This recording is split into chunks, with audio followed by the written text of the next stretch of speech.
श्रीघटिकाचल हनुमान स्तोत्रम्। शङ्खचक्रधरं देवं घटिकाचलवासिनं योगारूढं याञ्जनेयं वायुपुत्रं नमाम्यहम्। भक्ताभीष्टप्रदातारं चतुर्बाहो विराजितं दिवाकरद्युतिनिभं वन्देऽहं पवनात्मजं। कौपीनमेखलासूत्रं स्वर्णकुण्डलमण्डितं लङ्घिताब्धिं रामदूतं नमामि सततं हरिं। दैत्यानां नाशनार्थाय महाकायधरं विभुं गदाधरकरो यस्तं वन्देऽहं मारुतात्मजं। नृसिंहाभिमुखो भूत्वा पर्वताग्रे च संस्थितं वाञ्छन्तं ब्रह्मपदवीं नमामि कपिनायकम्। बालादित्यपुष्पं च सागरोत्तारकारकं समीरवेगं देवीशं वन्देऽमितविक्रमम्। पद्मरागारुणमणिशोभितं कामरूपिणं पारिजाततरुस्थं च वन्देऽहं वनचारिणं। रामदूतनमस्तुभ्यं पादपद्मार्चनं सदा देहि मे वाञ्छितफलं पुत्रपौत्रप्रवर्धनम्। इदं स्तोत्रं पठे नित्यं प्रातःकाले द्विजोत्तमः तस्याभीष्टं ददात्याशु रामभक्तो महाबलः। शङ्खचक्रधरं देवं घटिकाचलवासिनं योगारूढं याञ्जनेयं वायुपुत्रं नमाम्यहम्। भक्ताभीष्टप्रदातारं चतुर्बाहो विराजितं दिवाकरद्युतिनिभं वन्देऽहं पवनात्मजं। कौपीनमेखलासूत्रं स्वर्णकुण्डलमण्डितं लङ्घिताब्धिं रामदूतं नमामि सततं हरिं। दैत्यानां नाशनार्थाय महाकायधरं विभुं गदाधरकरो यस्तं वन्देऽहं मारुतात्मजं। नृसिंहाभिमुखो भूत्वा पर्वताग्रे च संस्थितं वाञ्छन्तं ब्रह्मपदवीं नमामि कपिनायकम्। बालादित्यपुष्पं च सागरोत्तारकारकं समीरवेगं देवीशं वन्देऽमितविक्रमम्। पद्मरागारुणमणिशोभितं कामरूपिणं पारिजाततरुस्थं च वन्देऽहं वनचारिणं। रामदूतनमस्तुभ्यं पादपद्मार्चनं सदा देहि मे वाञ्छितफलं पुत्रपौत्रप्रवर्धनम्। इदं स्तोत्रं पठे नित्यं प्रातःकाले द्विजोत्तमः तस्याभीष्टं ददात्याशु रामभक्तो महाबलः। शङ्खचक्रधरं देवं घटिकाचलवासिनं योगारूढं याञ्जनेयं वायुपुत्रं नमाम्यहम्। भक्ताभीष्टप्रदातारं चतुर्बाहो विराजितं दिवाकरद्युतिनिभं वन्देऽहं पवनात्मजं। कौपीनमेखलासूत्रं स्वर्णकुण्डलमण्डितं लङ्घिताब्धिं रामदूतं नमामि सततं हरिं। दैत्यानां नाशनार्थाय महाकायधरं विभुं गदाधरकरो यस्तं वन्देऽहं मारुतात्मजं। नृसिंहाभिमुखो भूत्वा पर्वताग्रे च संस्थितं वाञ्छन्तं ब्रह्मपदवीं नमामि कपिनायकम्। बालादित्यपुष्पं च सागरोत्तारकारकं समीरवेगं देवीशं वन्देऽमितविक्रमम्। पद्मरागारुणमणिशोभितं कामरूपिणं पारिजाततरुस्थं च वन्देऽहं वनचारिणं। रामदूतनमस्तुभ्यं पादपद्मार्चनं सदा देहि मे वाञ्छितफलं पुत्रपौत्रप्रवर्धनम्। इदं स्तोत्रं पठे नित्यं प्रातःकाले द्विजोत्तमः तस्याभीष्टं ददात्याशु रामभक्तो महाबलः। शङ्खचक्रधरं देवं घटिकाचलवासिनं योगारूढं याञ्जनेयं वायुपुत्रं नमाम्यहम्। भक्ताभीष्टप्रदातारं चतुर्बाहो विराजितं दिवाकरद्युतिनिभं वन्देऽहं पवनात्मजं। कौपीनमेखलासूत्रं स्वर्णकुण्डलमण्डितं लङ्घिताब्धिं रामदूतं नमामि सततं हरिं।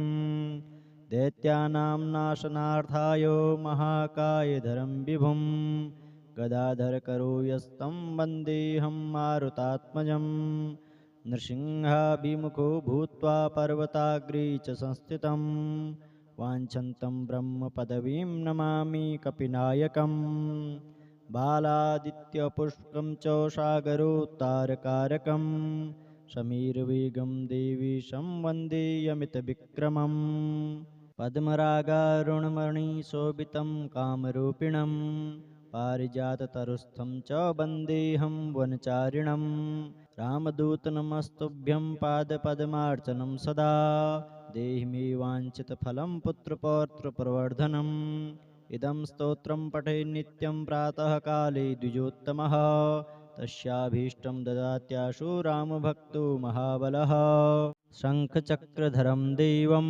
घटिकाचलवासिनं योगारूढं याञ्जनेयं वायुपुत्रं नमाम्यहं भक्ताभीष्टप्रदातारं चतुर्बाहो विराजितं दिवाकरद्युतिनिभं वन्देऽहं पवनात्मजं कौपीनमेखलासूत्रं स्वर्णकुण्डलमण्डितं लङ्घिताब्धिं रामदूतं नमामि सततं हरिं दैत्यानां नाशनार्थाय महाकायधरं विभुं गदाधरकरो यस्तं वन्देऽहं मारुतात्मजं नृसिंहाभिमुखो भूत्वा पर्वताग्रे च संस्थितं वाञ्छन्तं ब्रह्मपदवीं नमामि कपिनायकम् बालादित्यपुष्पं च सागरोत्तारकारकं समीरवेगं देवीशं वन्देयमितविक्रमम् पद्मरागारुणमणिशोभितं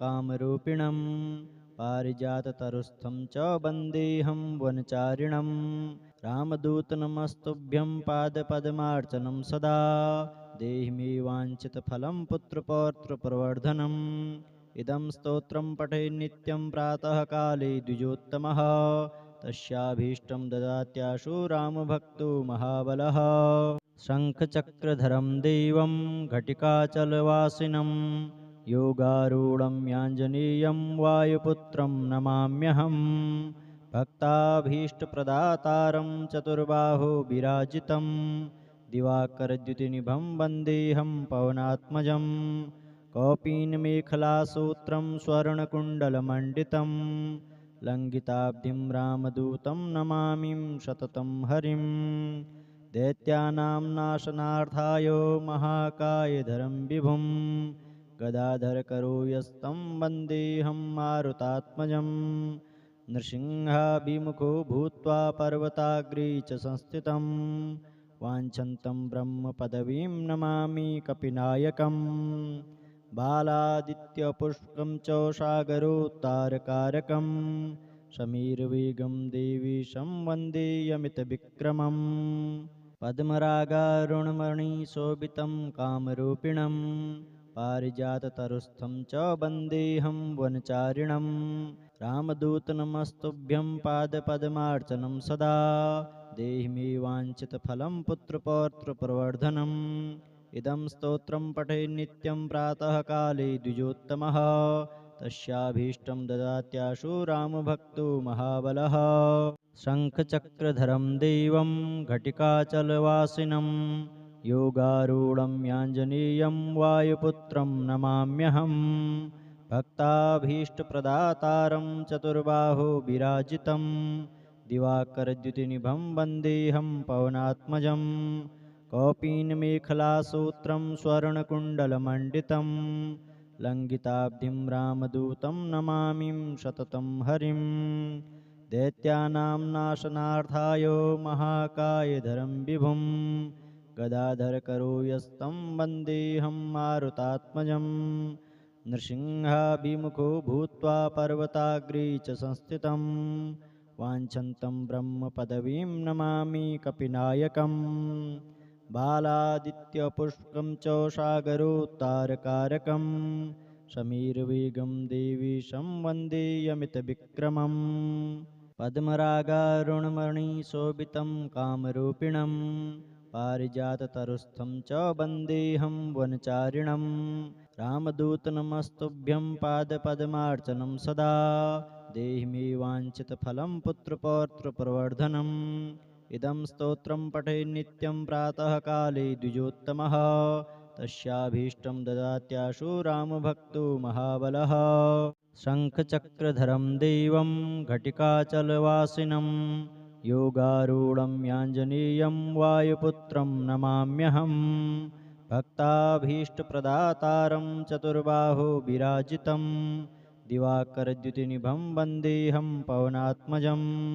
कौपीनमेखलासूत्रं स्वर्णकुण्डलमण्डितं लङ्घिताब्धिं रामदूतं नमामि सततं हरिं।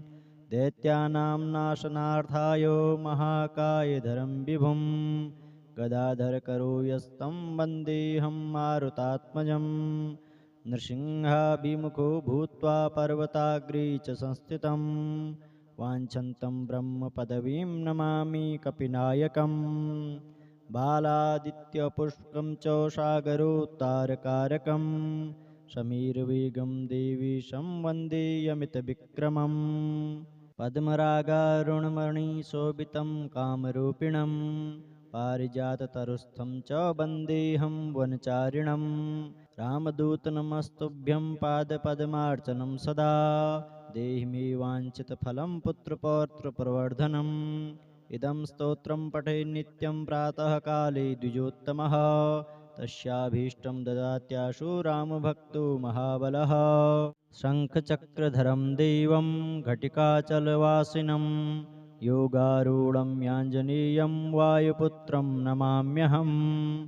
भक्ताभीष्टप्रदातारं चतुर्बाहो विराजितं दिवाकरद्युतिनिभं वन्देऽहं पवनात्मजं। कौपीनमेखलासूत्रं स्वर्णकुण्डलमण्डितं लङ्घिताब्धिं रामदूतं नमामि सततं हरिं। दैत्यानां नाशनार्थाय महाकायधरं विभुं गदाधरकरो यस्तं वन्देऽहं मारुतात्मजम्। नृसिंहाभिमुखो भूत्वा पर्वताग्रे च संस्थितं वाञ्छन्तं ब्रह्मपदवीं नमामि कपिनायकम्। बालादित्यपुष्पं च सागरोत्तारकारकं समीरवेगं देवीशं वन्देऽमितविक्रमम्। पद्मरागारुणमणिशोभितं कामरूपिणं पारिजाततरुस्थं च वन्देऽहं वनचारिणं। रामदूतनमस्तुभ्यं पादपद्मार्चनं सदा देहि मे वाञ्छितफलं पुत्रपौत्रप्रवर्धनम्। इदं स्तोत्रं पठेत् नित्यं प्रातःकाले द्विजोत्तमः तस्याभीष्टं ददात्याशु रामभक्तो महाबलः। शङ्खचक्रधरं देवं घटिकाचलवासिनं योगारूढं याञ्जनेयं वायुपुत्रं नमाम्यहम्। भक्ताभीष्टप्रदातारं चतुर्बाहो विराजितं दिवाकरद्युतिनिभं वन्देऽहं पवनात्मजं। कौपीनमेखलासूत्रं स्वर्णकुण्डलमण्डितं लङ्घिताब्धिं रामदूतं नमामि सततं हरिं। दैत्यानां नाशनार्थाय महाकायधरं विभुं गदाधरकरो यस्तं वन्देऽहं मारुतात्मजम्। नृसिंहाभिमुखो भूत्वा पर्वताग्रे च संस्थितं वाञ्छन्तं ब्रह्मपदवीं नमामि कपिनायकम्। बालादित्यपुष्पं च सागरोत्तारकारकं समीरवेगं देवीशं वन्देऽमितविक्रमम्। पद्मरागारुणमणिशोभितं कामरूपिणं पारिजाततरुस्थं च वन्देऽहं वनचारिणं। रामदूतनमस्तुभ्यं पादपद्मार्चनं सदा देहि मे वाञ्छितफलं पुत्रपौत्रप्रवर्धनम्। इदं स्तोत्रं पठेत् नित्यं प्रातःकाले द्विजोत्तमः तस्याभीष्टं ददात्याशु रामभक्तो महाबलः। शङ्खचक्रधरं देवं घटिकाचलवासिनं योगारूढं याञ्जनेयं वायुपुत्रं नमाम्यहम्। भक्ताभीष्टप्रदातारं चतुर्बाहो विराजितं दिवाकरद्युतिनिभं वन्देऽहं पवनात्मजं। कौपीनमेखलासूत्रं स्वर्णकुण्डलमण्डितं लङ्घिताब्धिं रामदूतं नमामि सततं हरिं।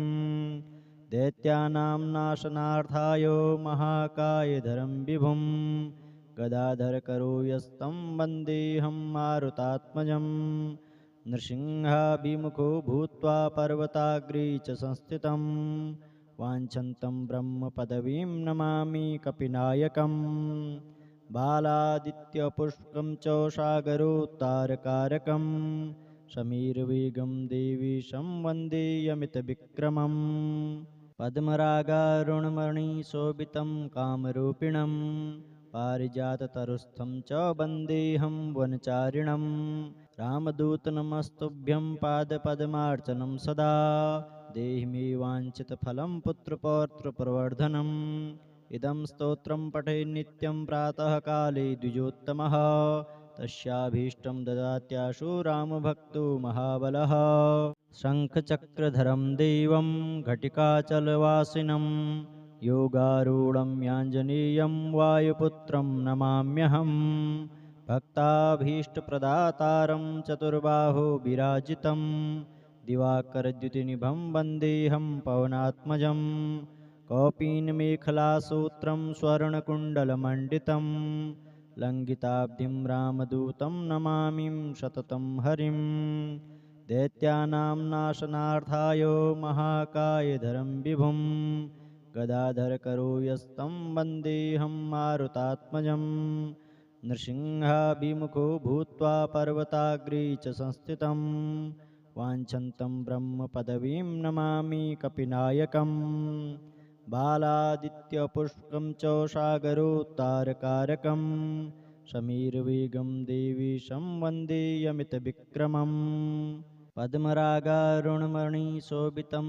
कामरूपिणं पारिजाततरुस्थं च वन्देऽहं वनचारिणं रामदूतनमस्तुभ्यं पादपद्मार्चनं सदा देहि मे वाञ्छितफलं पुत्रपौत्रप्रवर्धनम् इदं स्तोत्रं पठे नित्यं प्रातःकाले द्विजोत्तमः तस्याभीष्टं ददात्याशु रामभक्तो महाबलः शङ्खचक्रधरं देवं घटिकाचलवासिनं योगारूढं याञ्जनेयं वायुपुत्रं नमाम्यहं भक्ताभीष्टप्रदातारं चतुर्बाहो विराजितं दिवाकरद्युतिनिभं वन्देऽहं पवनात्मजं कौपीनमेखलासूत्रं स्वर्णकुण्डलमण्डितं लङ्घिताब्धिं रामदूतं नमामि सततं हरिं दैत्यानां नाशनार्थाय महाकायधरं विभुं गदाधरकरो यस्तं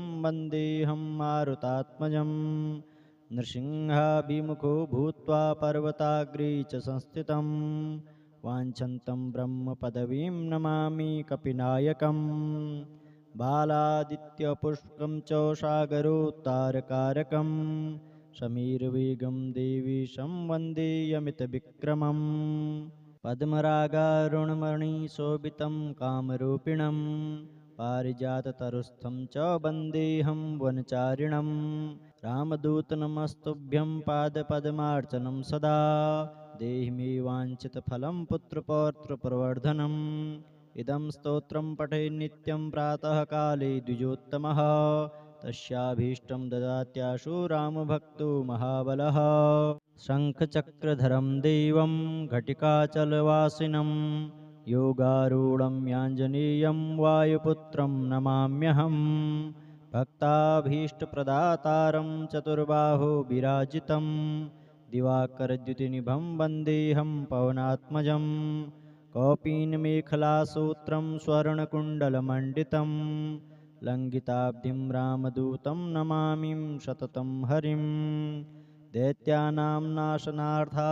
महाकायधरं विभुं गदाधरकरो यस्तं वन्देऽहं मारुतात्मजं नृसिंहाभिमुखो भूत्वा पर्वताग्रे च संस्थितं वाञ्छन्तं ब्रह्मपदवीं नमामि कपिनायकम् बालादित्यपुष्पं च सागरोत्तारकारकं समीरवेगं देवीशं वन्देऽमितविक्रमम् पद्मरागारुणमणिशोभितं कामरूपिणं पारिजाततरुस्थं च वन्देऽहं वनचारिणं रामदूत नमस्तुभ्यं पादपद्मार्चनं सदा देहि मे वाञ्छितफलं पुत्रपौत्रप्रवर्धनम् इदं स्तोत्रं पठे नित्यं प्रातःकाले द्विजोत्तमः तस्याभीष्टं ददात्याशु रामभक्तो महाबलः।